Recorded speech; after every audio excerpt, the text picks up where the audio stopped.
ভারতীয় মহিলা দল এখনও পর্যন্ত 4-0 ব্যবধানে শ্রীলঙ্কার মহিলা দলকে হারিয়ে দিয়েছে এবং কালকের ম্যাচে ভারতীয় মহিলা দল এখনও পর্যন্ত তাদের ইতিহাসে গড়া সর্বোচ্চ রানের রেকর্ড ভেঙে ফেলেছে।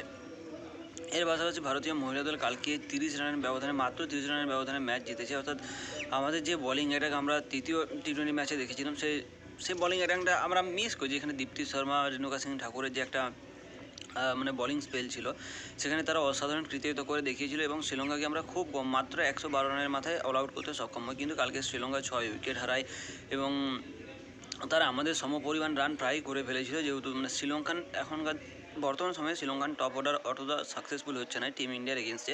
অর্থাৎ তারা পরপর 4টা ম্যাচ হেরে গিয়েছে এবং সিরিজে এখনও পর্যন্ত আর একটা ম্যাচ বাকি রয়েছে। সেখান থেকে যদি শ্রীলঙ্কা জিততে পারে তাদের যে মানিজ্য থাকে বা হোয়াইট ওয়াশ থাকে সেটা থেকে তারা ভারতকে বিরত রাখবে। কিন্তু আমার মনে হয় না এরকম কিছু হবে বা শ্রীলঙ্কা এরকম কিছু করতে পারবে বলে। কারণ পরপর যেভাবে ম্যাচগুলো ভারতীয় মহিলা দল জিতছে, অর্থাৎ ভারতীয় মহিলা দল যে খুব ইজি জিতে আছে এমনটা না। কারণ কালকে ভারতীয় মহিলা দলের এগেন্সে একটা টাফ চ্যালেঞ্জ ছিল শ্রীলঙ্কান ব্যাটাররা কোনো দিন কোলাপস করে যায় এবং জবে থাকে, বিশেষ করে ক্যাপ্টেন চামারি আটাবাটু এবং তারপরে হচ্ছে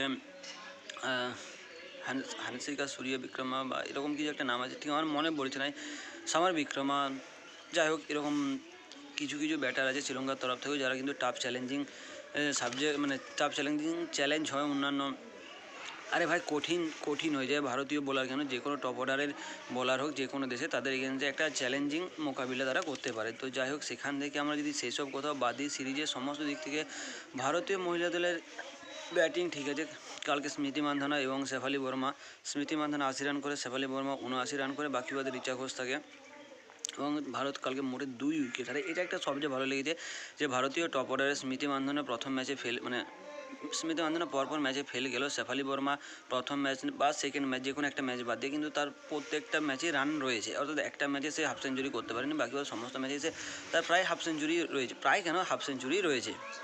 তো শেফালি বর্মার যে কারেন্ট ফর্ম চলছে সেই নিয়ে কোনো প্রশ্ন নেই। দীপ্তি শর্মা মাঝে মধ্যে আসছে এবং তার সাথে সাথে রেণুকা সিং তার সঙ্গে যেভাবে ভরপুর সময় দিচ্ছে, দুজনে মিলে উইকেটও প্রচুর পরিমাণে সংগ্রহ করছে এবং ভারতীয় মহিলা দল ওয়ার্ল্ড কাপ জেতার পর যে তাদের একটা ডমিনেন্স ছিল সেটা তারা দেখাতে